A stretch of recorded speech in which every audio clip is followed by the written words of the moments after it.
morning from the Persisters of Lawrence, Kansas. The Persisters are a women's resistance choir that began in 2017 during the first time He Who Shall Not Be Named occupied the White House. Our founding mother, Mary Kahn, a local, well-known jazz musician, was inspired by a New York City women's resistance choir. She gathered us and we began popping up around town at the library, in random parks, and of course, at protests, singing like our lives depended on it.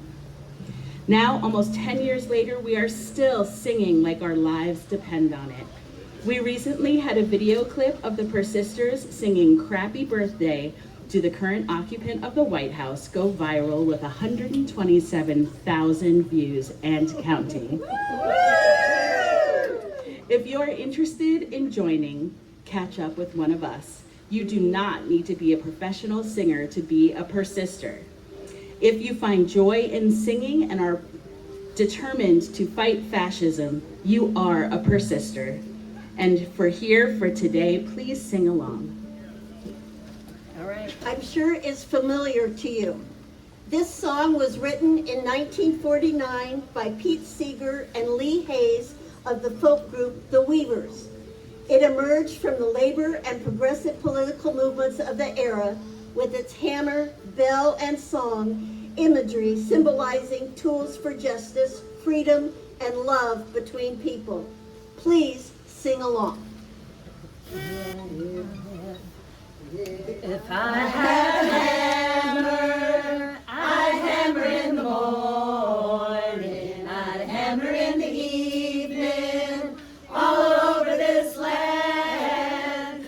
I'd hammer out danger, I'd hammer out warning, I'd hammer out the love between my brothers and my sisters, all over this land.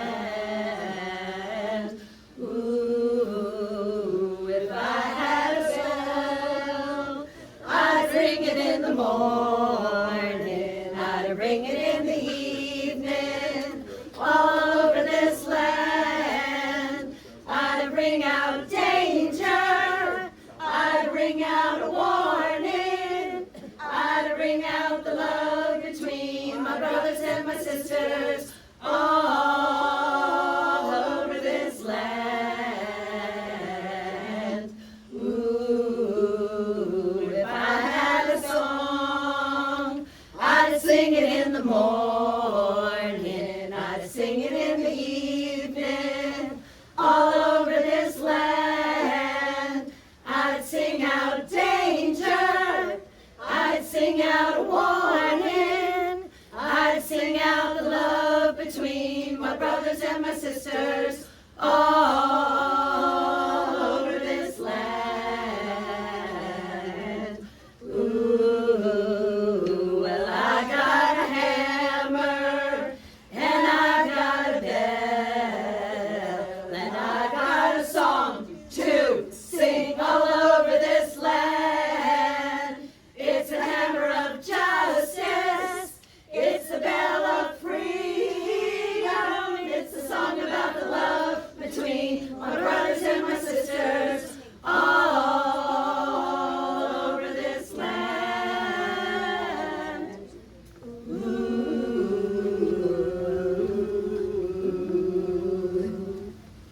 Okay.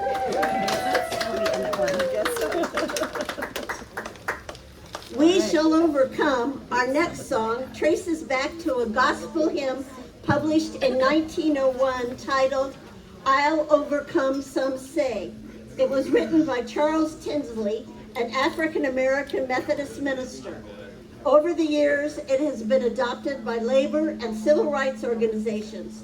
This song is now used worldwide as a symbol of solidarity and nonviolent resistance. Let your hearts fill with hope as you sing with us, for we shall overcome. We shall overcome. We shall overcome. We shall overcome someday.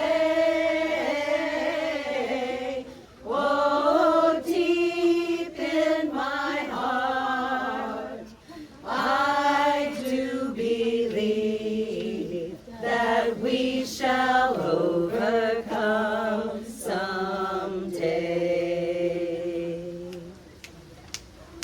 We are not afraid. We are not afraid. We are not afraid today. Oh, deep in my heart, I do believe that we shall overcome someday. We are not alone. We are not alone. We are not alone. We are not alone today. Oh, deep in my heart, I do believe that we shall overcome someday. The truth will make us free. Truth Will make us free. The truth will make us free. The truth will make us free someday. Oh, deep in my heart, I do believe that we shall overcome someday. We'll walk hand in hand. We'll walk hand in hand. We'll walk hand in hand. We'll walk hand in hand someday. Oh, deep in my heart, I do believe that we shall overcome someday. We shall all be free.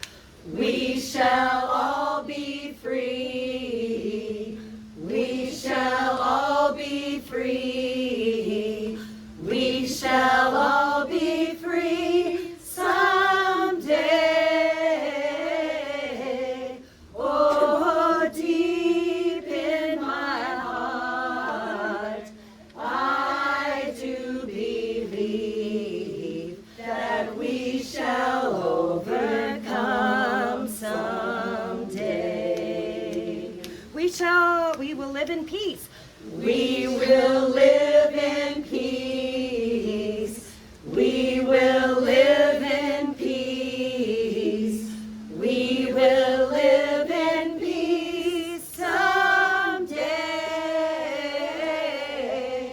Oh, deep in my heart, I do believe that we shall overcome someday.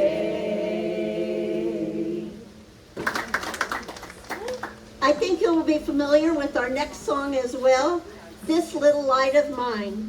It has been traditionally attributed to Dixon Lowes, having composed it around the 1920s. Its roots are in African American spiritual and gospel traditions. It became especially prominent during the civil rights movement in the 1950s and 1960s. It is a message of individual courage and resolve to let it shine despite opposition. Let your light shine as you sing with us. All right. 3, 2, 1, and go. This little light of mine, I'm gonna let it shine. This little light of mine, I'm gonna let it shine. This little light of mine, I'm gonna let it shine. Let it shine, let it shine, let it shine. Everywhere I go. Everywhere I go, I'm gonna let it shine.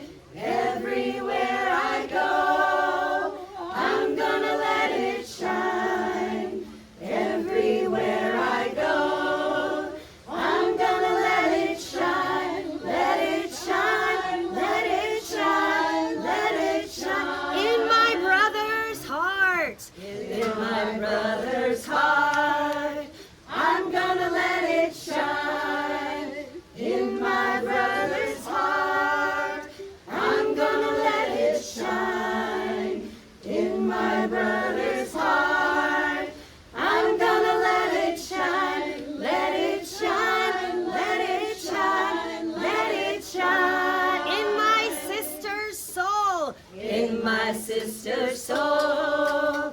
I'm gonna let it shine in my sister's soul. I'm gonna let it shine in my sister's soul. I'm gonna let it shine, let it shine, let it shine, let it shine. All around the world. All around the world. I'm gonna let it shine.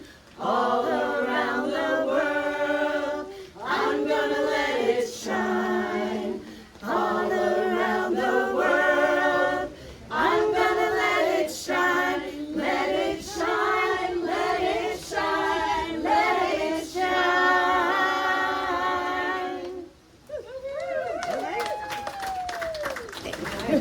Hello, everyone. How are you today? Happy 4th of July. It looks like we have more people here than at the American State Fair in D.C. So, in the rain. So thanks for showing up today. My name is Amii Castle. I will be your MC today. I want to get a couple of announcements out of the way. First off, there are restrooms across the street. There's a medical station to the east. There is JB's food truck. Get yourself a taco. We've got children's activities over to the south. I'd like to recognize our sponsors: Women for Kansas, Still We Rise, Indivisible Lawrence, Kansas AFL-CIO, Loud Light, Kansas for All, KU Young Democrats, League of Women Voters of Lawrence, Douglas County Community Bail Fund, Douglas County Democratic Party, Lawrence Jewish Community Congregation, Unitarian Universalist Congregation of Lawrence, Lawrence Democratic Socialist, Veterans for Peace, Good Trouble Lawrence, and Arc of Justice. And I want to thank our fearless organizers for putting this event together today.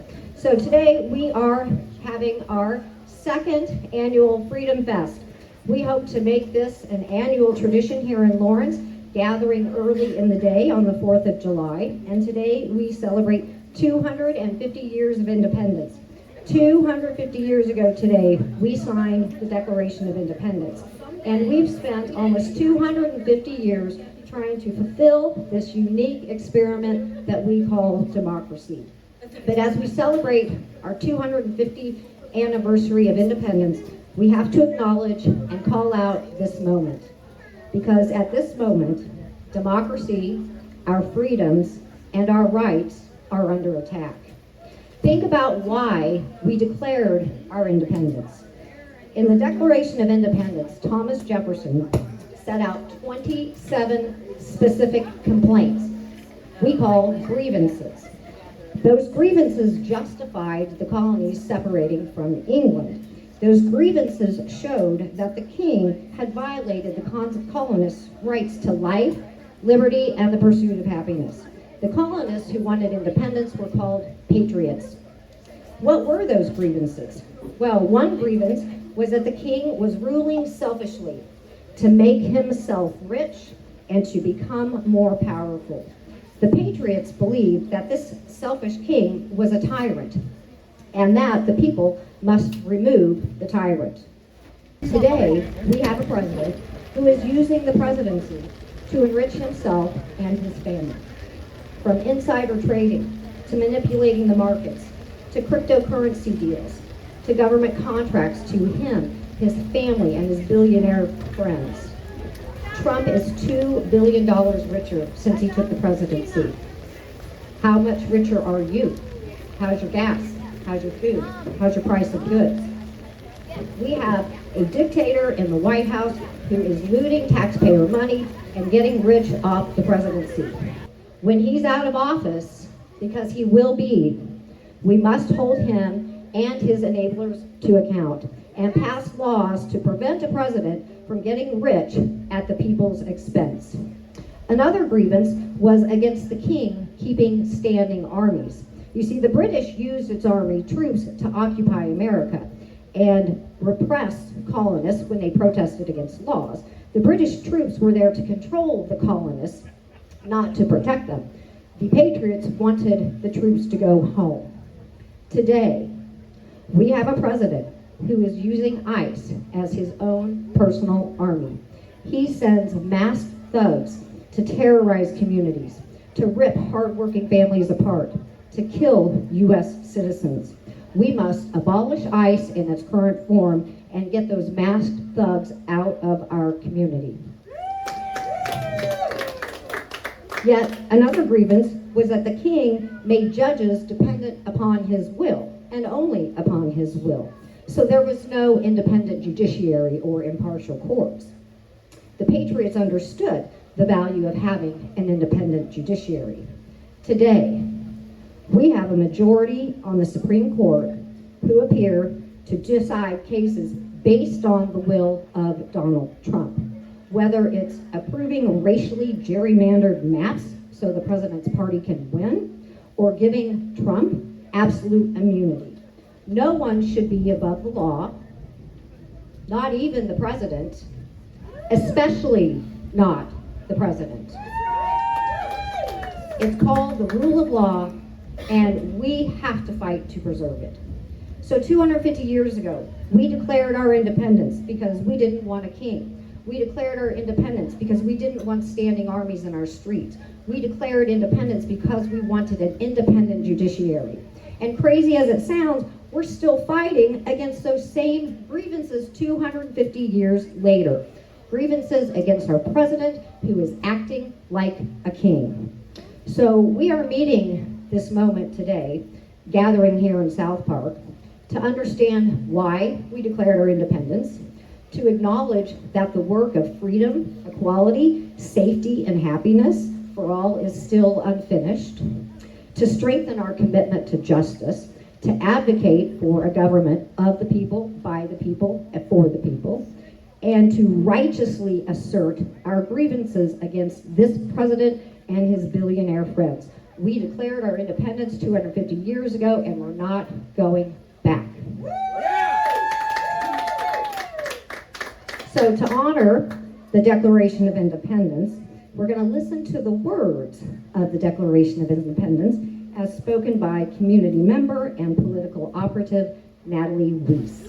Thank you everyone for being here. I think that there's something poetic about this cleansing summer rain we're having on our 250th. We hold these truths to be self-evident, that all men are created equal and are endowed by their Creator with certain unalienable rights, that among these are life, liberty, and the pursuit of happiness. That to secure these rights, governments are instituted among men, deriving their just power from the consent of the governed. That whenever any form of government becomes destructive to these ends, it is the right of the people to alter or abolish it, and to institute new government, laying its foundation on such principles and organizing its power in such form as to them shall seem most likely to affect their safety and happiness. Such has been the patient sufferance of these colonies, and such is now the necessity which constrains them to alter their former system of government. The history of the present King of Great Britain is a history of repeated injuries and usurpations, all having in direct object the establishment of an absolute tyranny over these states. We, therefore, the representatives of the United States of America, and by authority of the good people of these colonies, solemnly publish and declare that these united colonies are, and of right ought to be, free and independent states. That they are absolved from all allegiance to the British Crown, and that all political connection between them and the state of Great Britain is and ought to be totally absolved. And that as free and independent states, they have the full power to levy war, conclude peace, contract alliances, establish commerce, and to do all other acts and things which independent states may of right do. And for the support of this declaration, with a firm reliance on the protection of divine providence, we mutually pledge to each other our lives, our fortunes, and our sacred honor. unanimously adopted and ratified by the members of the Continental Congress assembled in Philadelphia, Pennsylvania, 250 years ago today, July 4, 1776. Thank you, Natalie. Now, let's hear from community activist and former KU football player Wayne Ricks, who's going to talk about the progress of civil rights over the years. Good morning, ladies and gentlemen. Good morning. Happy 4th, and it should be a happy 4th. We're gathered here to celebrate the 250th anniversary of the Declaration of Independence. We celebrate 250 years, 250 years, yet we're still doing the same thing. 250 years without a king, 250 years with democracy. Those who wrote the Declaration of Independence were smart men. They designed a system of government that's supposed to have checks and balances, with 3 equal co-branches of government. 3, not 1. Yes. Yes. But we must acknowledge that many of those men were flawed. Many of them were flawed. Think about that. Most enslaved black men, women, and children. You hear that? Black men, women, and children. That's what we're made of. And while they declared all men were created equal, they didn't have women or black men in mind. The fight for civil rights and racial justice has been hard fought over 250 years. Hear that number, 250 years. And we've made progress, but still we have a long way to go. That's right. In fact, it seems we've moved backwards, or have we moved at all? But I say we have moved, but we have a long way to go. Let's look back in history of civil rights. History is important to celebrate progress. But history is also important to show we seem to be fighting the same fight over and over and over again, generation after generation. So we hope to learn from our history. We can only learn from it by knowing it. Yes. That's right. We start in 1857 when the Supreme Court held that black people were not citizens under the Constitution. The case was called Dred Scott. A few years later, in 1863, President Lincoln signed the Emancipation Proclamation. However, we know it took more than 2 years for freedom to reach the South. That's why we celebrate Juneteenth today. That's right. Yes.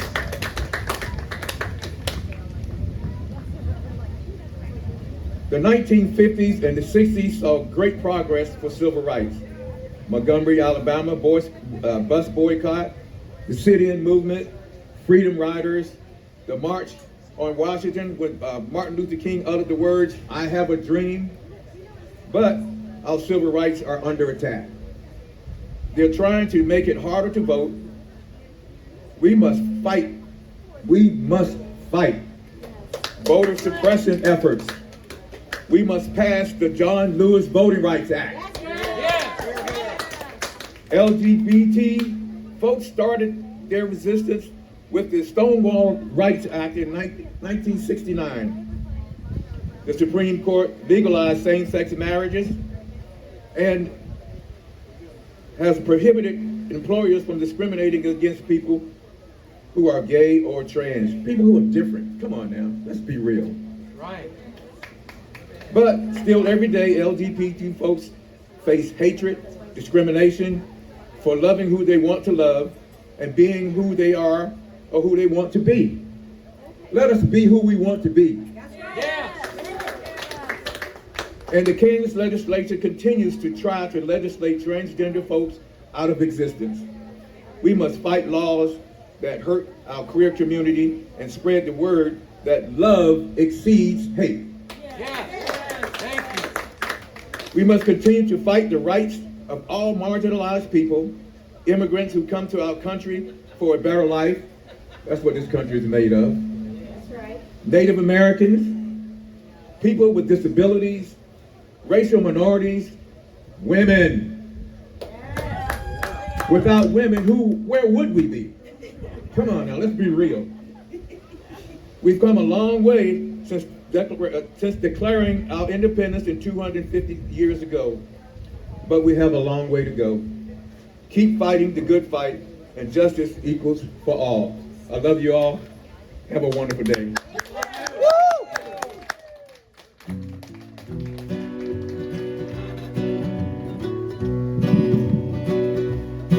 We're gonna fight for civil rights. Stand together, black, brown, and white.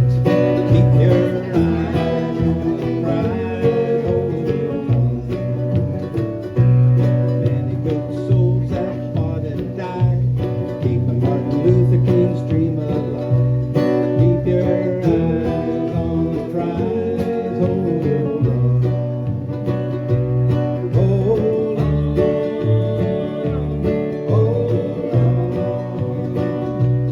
Keep your eyes on the prize. Hold on.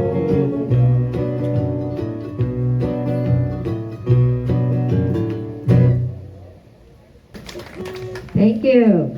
Thank you, Wayne. Now let's hear from Kansas historian and longtime feminist Jeanne Klein. Jeanne will highlight trailblazing women who have forged the path before us, the path towards equal rights for women.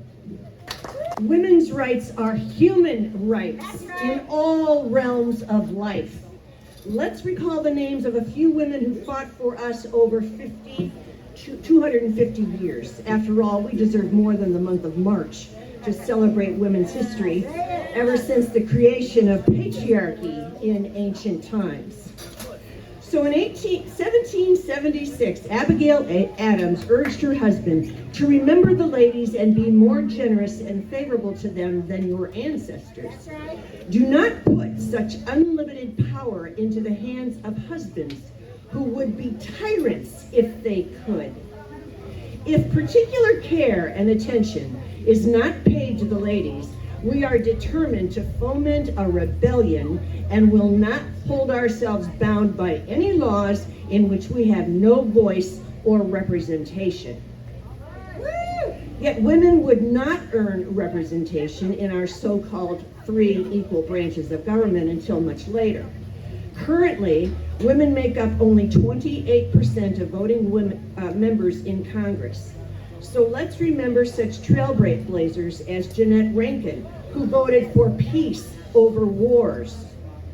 Shirley Chisholm, unbought and unbossed.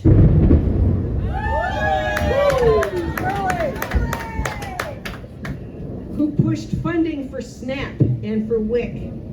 Margaret Chase Smith, who defended free speech, and Nancy Pelosi, who won groundbreaking legislation. Our Supreme Court justices, Ruth Bader Ginsburg, Sonia Sotomayor, Elena Kagan, and Ketanji Brown Jackson, and our past cabinet members, all appointed by Democratic presidents. Frances Perkins, Secretary of Labor in 1933, Attorney General Janet Reno, Secretary of State Madeleine Albright, and Secretary of the Interior Deb Haaland, and reflect upon recent backlashes against Hillary Rodham Clinton and Kamala Harris.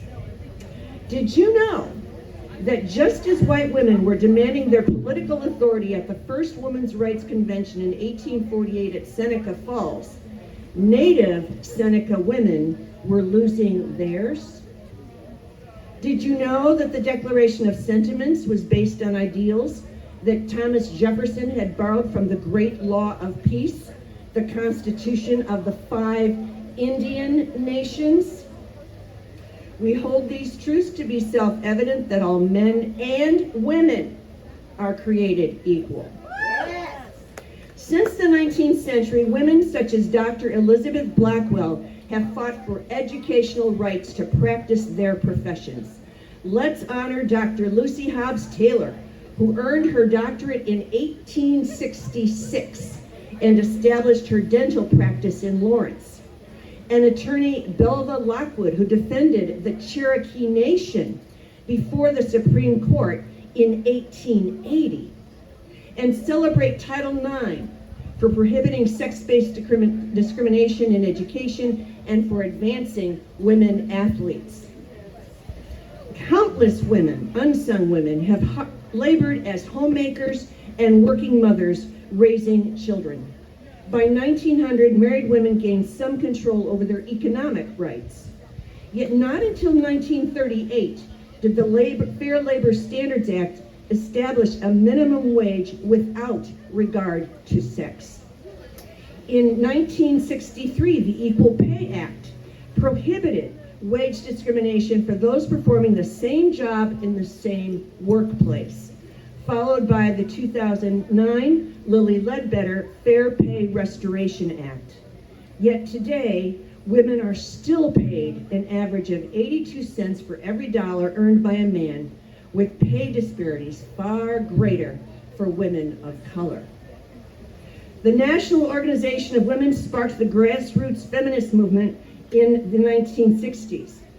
Does anyone remember when the 1974 Equal Opportunity Credit Act allowed women to open bank accounts and secure credit cards without a male co-signer?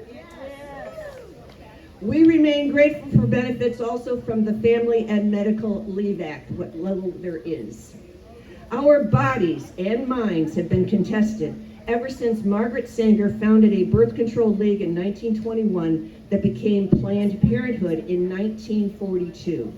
The FDA approved the pill in 1960, and the Affordable Health Care Act extended insurance rights for those benefits.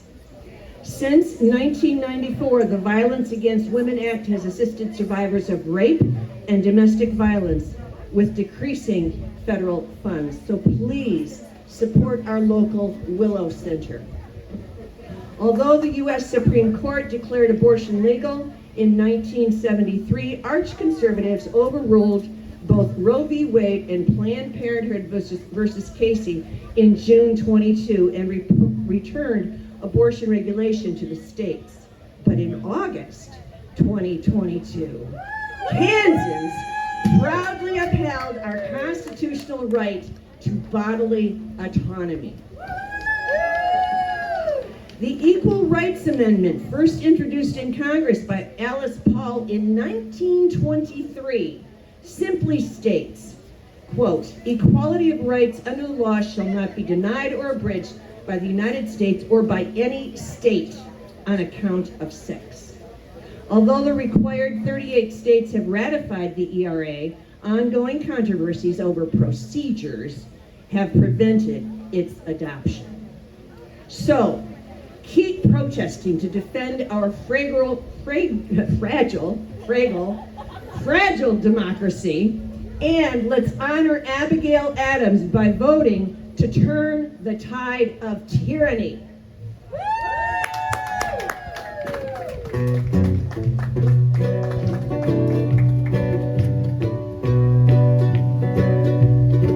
We stand for gender equity, for change and opportunity. Keep your eyes on the prize, hold on. Freedom of choice is a woman's right, and for that we're willing to fight. Keep your eyes on the prize, hold on.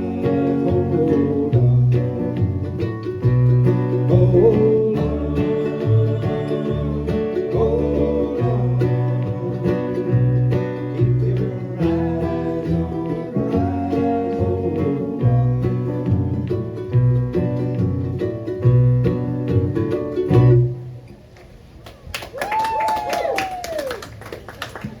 Next, we have Reverend Nori Rost, who leads the Unitarian Universalist congregation here in Lawrence. This weekend, millions of Americans are gathering for parades and picnics, fireworks and family reunions. We celebrate Independence Day with gratitude for the freedoms we enjoy and with affection for the places and the people we call home. Often we say, we're celebrating our nation's birthday. If so, this one is significant. But actually, today isn't the actual anniversary of the birth of our nation. The war was still raging. The Constitution hadn't yet been written. The nation itself did not exist. What we are celebrating today, what was born today, is something far more fragile. An idea, a dream, a declaration.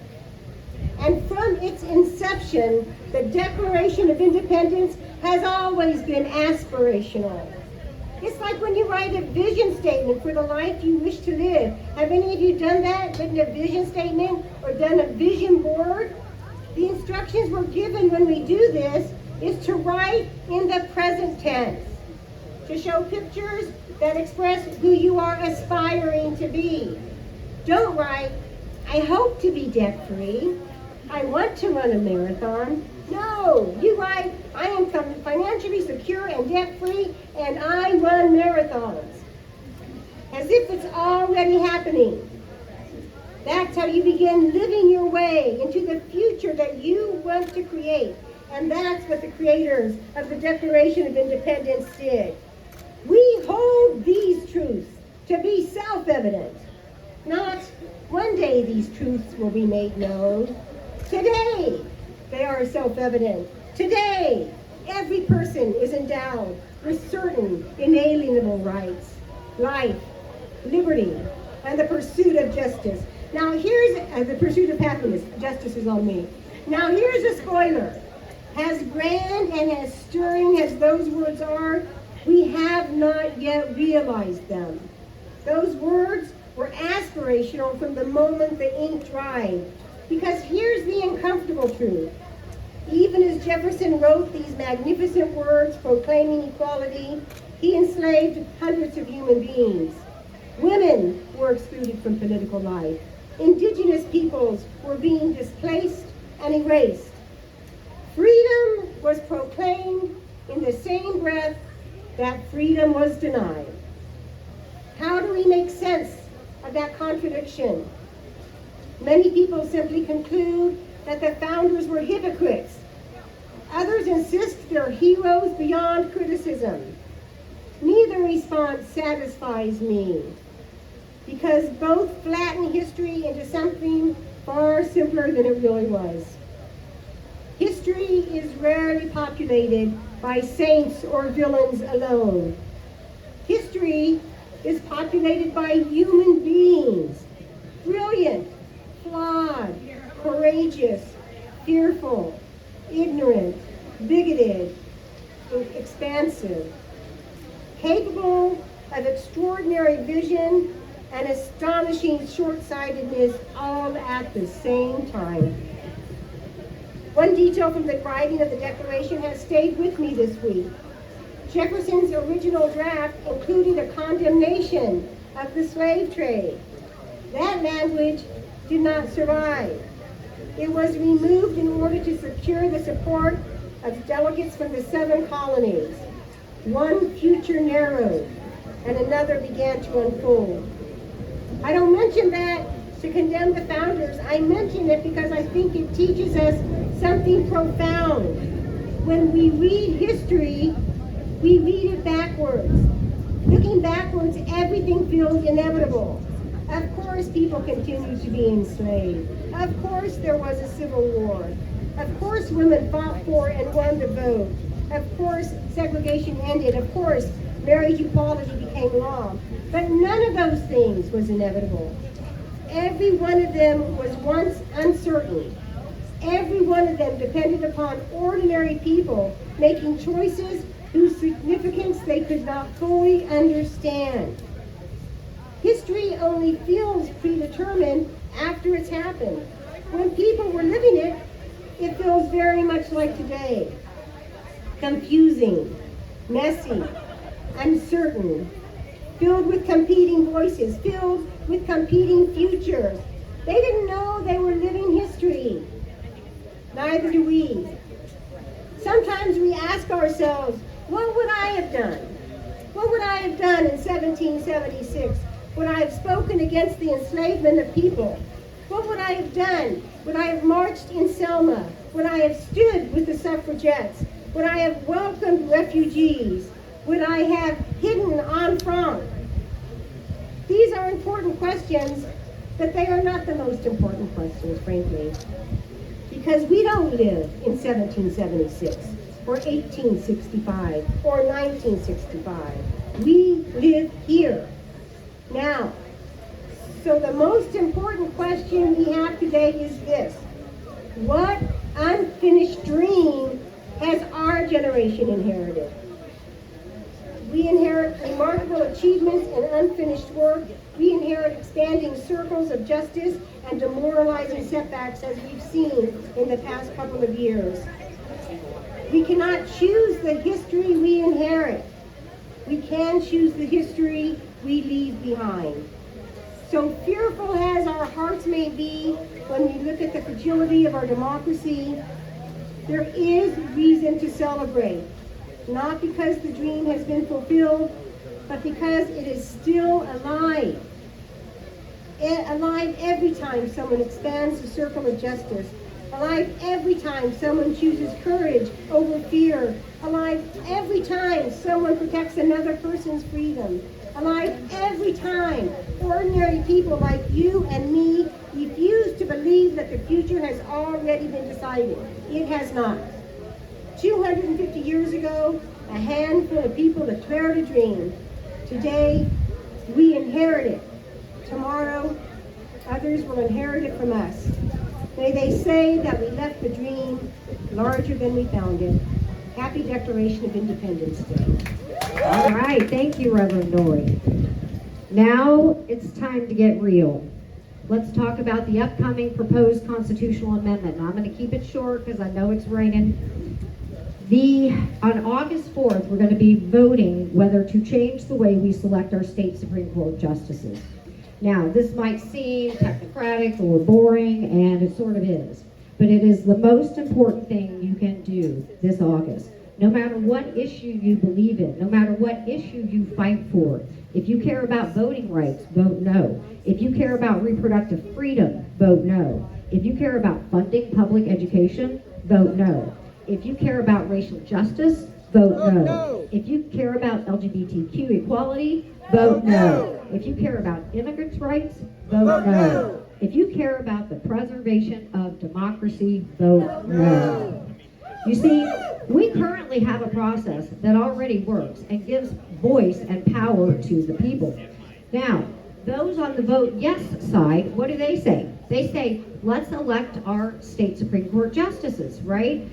People power, let the people vote. Electing judges gives people power. Folks, that is gaslighting at its finest. The groups who are urging this amendment want to take power away from the people and give it to billionaires and PACs. How do we know? Look who's supporting the amendment. Chris Kobach has a PAC, Prairie Fire. Chris Kobach wants to buy anti-abortion judges. He wants to end access to abortion care in Kansas and deny every person the right to choose their reproductive destiny. And with his PAC, Kobach can spend unlimited money on getting justices elected. Who else is supporting the amendment? The Kochs, right? The Kochs want to buy judges who will defund public education. The Kochs have a PAC. It's called Americans for Prosperity. I call it Americans for Their Prosperity. That's right. Americans for Prosperity is pushing this amendment. They want to give tax dollars to private schools, tax dollars to public schools. They want to give vouchers, our tax dollars, to already affluent parents who are sending their children to public and private schools. Now, are we to believe that the Koch family is suddenly interested in giving people to the power? No. If you believe that, I do have a bridge to sell you. The Kochs and their billionaire friends will spend millions to buy a justice on the Supreme Court, a justice who will support taking money from public schools and give it to private and religious schools. So if this amendment passes, it won't be the people deciding our state Supreme Court justices, it will be billionaires. And it's not just hyperbole. Look what happened in 2024 in Wisconsin. One state Supreme Court justice was up, $100 million in PAC money, both sides, poured into Wisconsin. Elon Musk, remember Elon Musk and the cheesehead? Poured $20 million for one state Supreme Court justice seat. We also don't want our state Supreme Court justices beholden to these billionaires, right? We want justices who listen to the arguments in the case, who make fair and impartial decisions based upon the law and the facts, regardless of party or politics. We don't want judges making decisions to favor the billion-dollar donors and the PACs who got them elected. The stakes are high. This will shape our state for decades. Vote no this August because we don't want billionaires buying our judges. Vote no this August because we don't want super PACs buying our judges. Vote no this August because we don't want our judges beholden to billionaires and super PACs. Vote no this August so power stays with the people. If you are unaffiliated, you can vote no on the amendment on August 4th. Thank you.